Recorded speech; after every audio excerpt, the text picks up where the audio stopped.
Hello and welcome to another episode of Football Talk Podcast. My name is Ozzie and I'm your host for today's show. Now, that's more like it, and that's what I'm talking about in terms of the performance that Liverpool showed. Where has this Liverpool been all season? For the first time, we were able to show Gegenpress, the way we used to play back in God knows how many years. That's the way we expect our teams to play. And I was like, Klopp, I'm sure all of us fans were when we saw this in the later stages of the game. Watch his reaction as well. Oh my God, oh my God.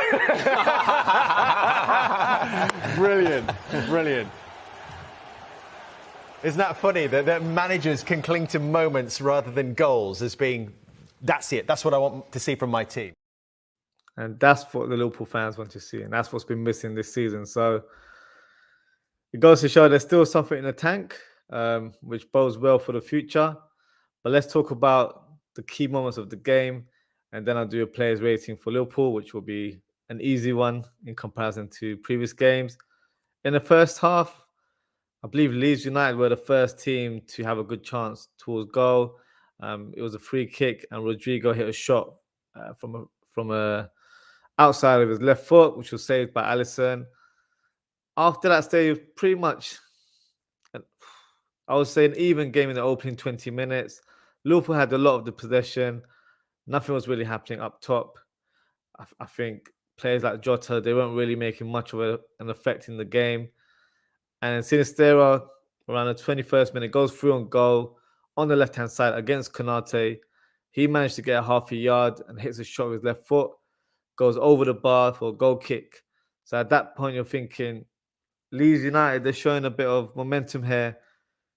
They might just nick a goal. But luckily for Liverpool, we opened the scoreline through Gakpo. Nice low cross by Trent Alexander-Arnold from the right-hand side and a simple tap-in for the Dutch striker. There were some appeals for a possible handball from Trent Alexander-Arnold. Not given. For me, I don't think he stretched his arm to block that ball. It pretty much hit him as he was trying to make the run. So I think it was the right decision. And then moments later, Liverpool had that taste for scoring goals. And another one came straight away, as DJ Khaled would say. Great play by Jota on the counter-attack. Unusual for him to attack in that kind of manner, but it was great play from him. He squares it to Salah, who was positioned on the left side, which is not where we normally see Mo Salah. And he smashed it in the back of the net. Good move from Liverpool there. That was the first half. So overall, great first half from Liverpool. They looked very comfortable on the ball. And it's been a while since we were 2 goals up at half time. But unfortunately, in the second half, Liverpool go back to their old ways and concede a goal in the opening minutes. Fortunately, it was a mistake by one of our best defenders of the season. That was Konate. As Sinistera presses and takes the ball off him, and he applies a dinked finish over Alisson. Clever finish. And Leeds at that stage had a bit of momentum I would say probably a few minutes afterwards, really tried to press Liverpool. But I don't think it was enough in terms of their attempt. 50th minute, Jota has a shot towards goal, which he drags wide. And you're thinking, come on, he just needs that one opportunity to break his duck. And he gets it moments later. His first goal in almost 12 months, I believe. Hopefully, this can give him some confidence going forward. He scored again in the game, which is great. But I think for the latter stage of this season, this is the kind of Jota we need. Jota the shot, as us Liverpool fans like to call him. Aronson was very, very close to scoring for Leeds United. He hit the top of the crossbar with a great cold shot from outside the box. But around the 63rd minute, Liverpool hit Leeds with a counter-attack. High-flying passes from Liverpool. Great play by the Reds. And in the end, Salah smashes a cold shot in the corner. Great assist by Gakpo, who showed composure to pass the ball there. Around the 71st minute, another move. And it was Henderson and Salah playing tiki-taka football on the right-hand side. They passed it to Gakpo, forwarded it to Jota. But unfortunately, his shot went high and wide. a couple of minutes later, in the 73rd minute, another great move from Liverpool. Quick passes like a pinball machine, and Jota gets the goal as his shot hits the post and in. I think he might have shinned it, but at this stage, who cares if it's not the cleanest of strikes? I think once you get your first goal after not scoring for a long period of time, I think the shots after seem to just flow through, which definitely happened in this game. So good to see him back on the score sheet.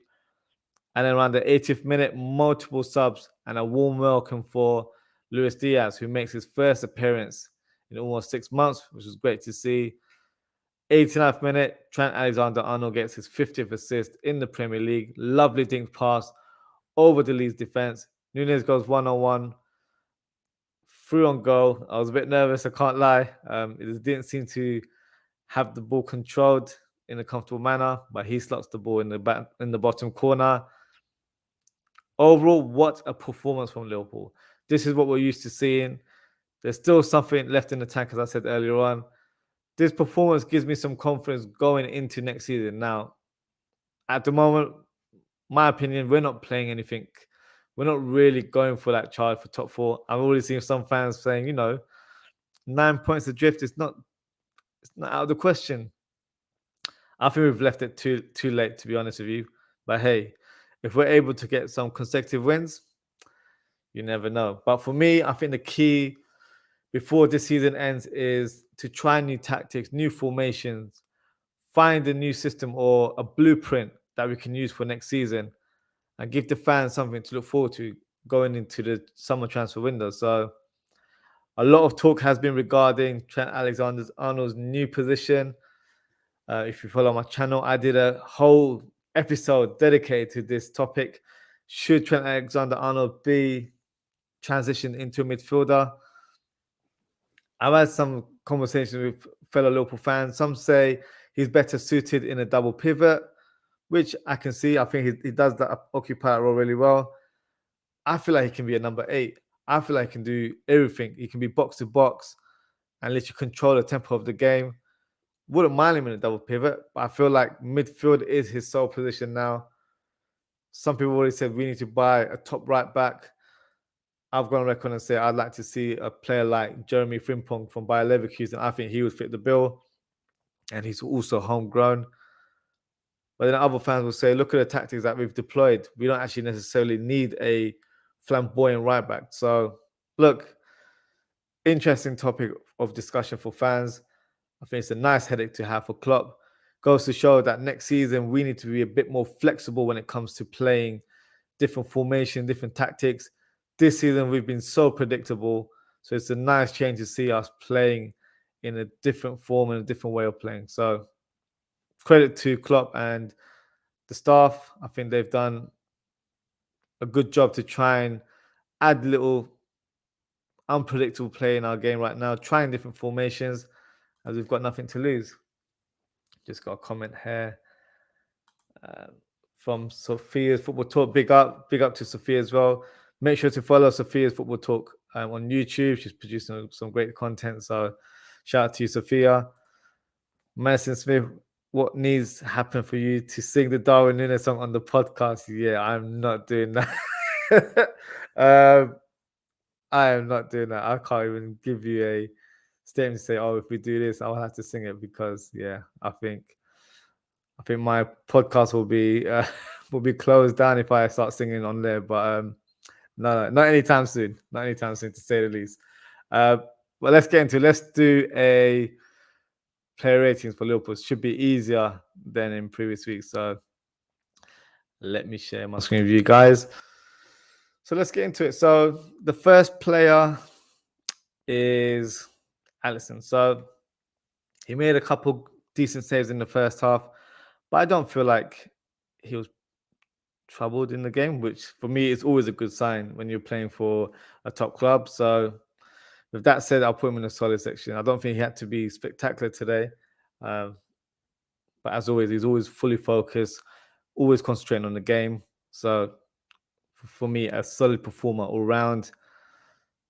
Now, in terms of right back, inverted full back, however you want to phrase it, Trent Alexander-Arnold was amazing.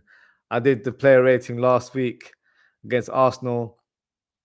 I think I looked at his performance as a I sort of like a glass half empty rather than half full.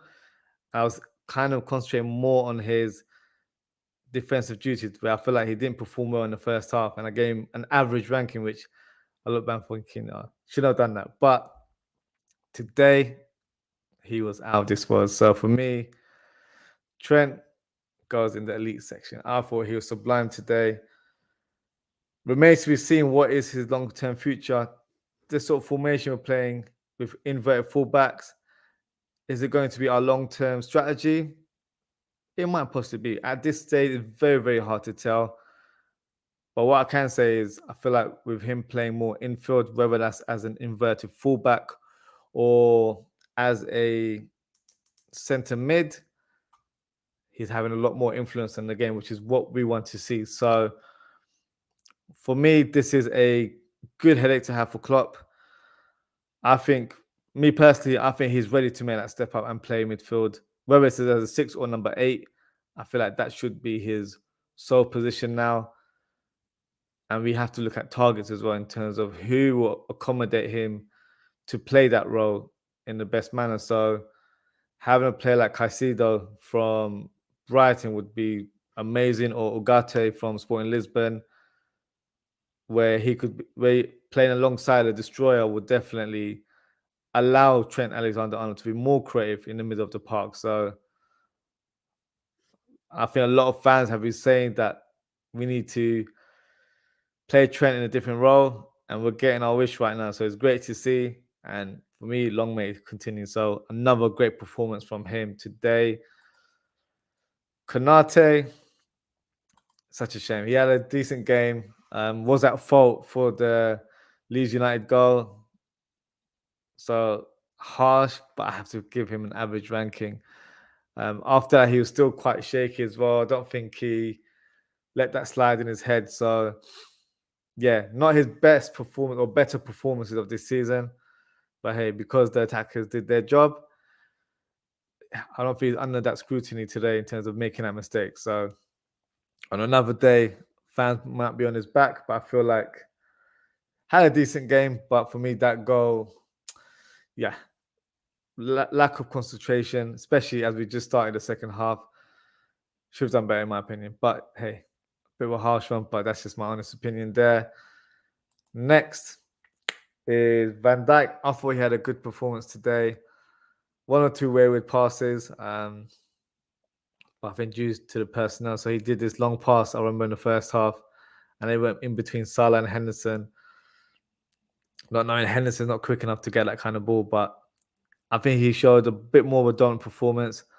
There's still phases in his game where I feel like he doesn't really sprint, and that is a slight concern for me. So let's say we were to play a back three as a main formation next year, I think priority would be to get a left-sided centre back that will allow Van Dijk to play in the middle, so he doesn't have to make those runs down the channels, because I think he's struggling with that right now. A lot of names have been thrown out. Guardiola of Leipzig, but he'd cost an arm and a leg. He'd be very expensive. Or you can go for a smart sign like Ndika, who's a free transfer. Tactically, that would work really well.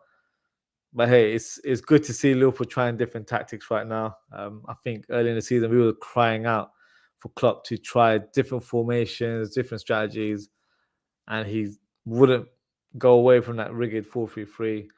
Play the same personnel every week, but it's good to see he's opened his horizons with different tactics. So yeah, but in terms of Van Dijk's performance, I will put him in the solid section. So I think he had a decent game today. And then Robertson had an interesting role, playing kind of like an inverted fullback on the left-hand side as well. I like that run that he made for one of the goals in the second half, where he outpaced the fullback, put in a nice cross to Gakpo, and then Gakpo squared it to Salah, and he finished it. So that was a great move from Robbo. So I'll give him a solid performance as well. So he goes in that category there. Henderson, for me, had a better game today. There were times where he would find himself in the final third in a more attacking role, but then he would always just pass it back, not even sideways, literally pass it back to the defender. And for me, I don't like seeing that. That's when you're playing as an advanced player, you got to think forward. You can't keep passing the ball backwards. Did that a few times, which was disappointing. But I know that's not his natural game to be that attack minded. But I feel like going forward, he needs to play more as a deep number 6, in my opinion, rather than a box-to-box 8 or more advanced playing like a number 10 role, as we kind of did a little bit today in terms of our positioning. So no, he had a good performance. Could have been better in the final third, but despite that, I'll put him in the solid section. Now, Fabinho, for me, was a lot better today. He still can't seem to tackle. He's a little bit off the pace when it comes to tackling, makes challenges very late. His reactions aren't quite there, but his passing was a lot better today. That's what really impressed me. He was really quick with his passing and showed a glimpse of that old Fabinho there. Once he gets that tackling right, I feel like he'll still have an important role in the team. However, I'm not sure about his long-term future at the club. I have a feeling that he will be sold. But hey, we can talk about that another day. But in terms of today, I thought he had a solid performance. So he goes alongside Henderson there. So another player, Jones. Jones, for me, had one of his best games in a Liverpool shirt today. He was fantastic. Made some really good passes. Played a part in the assist for one of the goals as well. I think that was the Jota goal where he smashed it in the corner. I think it was Jota's first goal. He was fantastic today. A lot of fans will say, oh, all he needs is a run of games. I've questioned his pedigree as a player because I feel like when he plays on the pitch, he doesn't show that urgency. And I feel like at times he seems a bit more closed off in his attacking. So I remember there was a run where he was on a counter-attack. And I feel like if he was wearing an England shirt where he performs in a fantastic fashion, where he's always high-flying, in a Liverpool shirt, he just seems to doubt his ability sometimes. So that's more of a self-confidence thing that I feel like he needs to believe that he deserves to be playing. And it's just little details here and there. I feel like, I did say this season was his make or break season. In recent games, he's shown that he can put in a decent shift. Does he have a long-term future at the club? For me, it remains to be seen. I wouldn't be surprised if he stays due to the homegrown quota. I think that's a big thing. But then I wouldn't be surprised if he was loaned out or sold either. So it'll probably depend on the finance involved at the club, what the budget is. Do we need to sell players to make funds? If not, then I feel like he will have a place in the squad next season. So hopefully he can produce his performances a bit more. Having him as a 7th or 8th choice midfielder coming into a team and performing like that, it's not bad in my book. So yeah, he was very, very close for me to being in that elite category. I thought he was probably one of the best players, to be fair. But I'm just going to give him a solid performance. I feel like a lot of people will say, no, put him in the elite. But I feel like Trent has to be in his own category because he was so good today. But that doesn't put away in terms of his performance. So yeah, I'll put him in the solid section there. In terms of the attackers now. So Salah, for me, had a good performance. I don't think he was involved very heavily in the game, but whenever he was, he definitely showed quality in his output. The goals were very well taken. I think he wanted to get a hat-trick, so he might have been a little bit annoyed coming off as a substitute.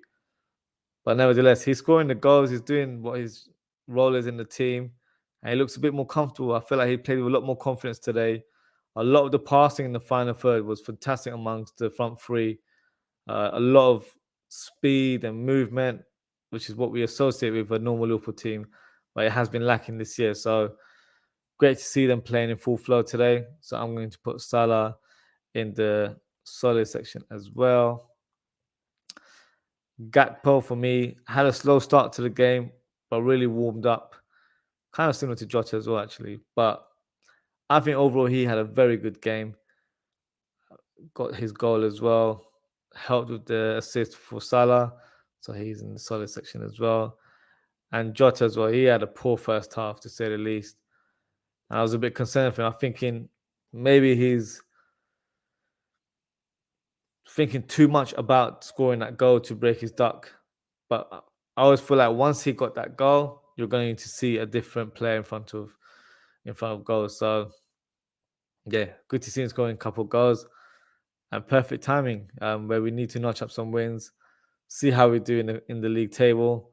So for that, I'll give him a solid ranking as well. And then in terms of the subs, I think we made late subs in the 80th minute. So Nunes, I'll have to put him in the good category because he scored a goal. So he definitely did his thing when he came on. So put him alongside Jota. Thiago as well. You can just see the quality difference when he comes on off the bench. His level of technique and passing is just elite, in my opinion. So yeah, he definitely made an impact. So I'm going to put him in the solid section as well. The other players, on the other hand, for me, didn't really have much impact on the game. So with that said, I'll have to put Milner. Where is Milner? In the average section alongside Konate. I'll also have to put Firmino there as well. And nice welcome for Luis Diaz, who's been out for 6 months. Good to see him back on the pitch. But for Teo, who'll be in the average section. So let me know what you guys think. Do you think he should be in the elite section? It's a fair argument to be said, but for me, Trent Alexander was out of this world today. So yeah, that's my opinion on that. But that concludes the show for today, guys. So thank you for tuning in. Thank you to Sophia and Madison for your comment. If you haven't already, please don't forget to like, comment, and subscribe. The next show will be taking place tomorrow, as I will be reviewing all of the games. Well, I won't say all of them, all the big games in match week 31. And I think we'll be doing it at around 10 or 11 p.m. So follow me on socials at OzzieFTP on Twitter or Ozzie.ftp on Instagram. And I'll confirm the time with you guys later on today or tomorrow. So as always, guys, take care, stay safe, and I hope to see you all very soon.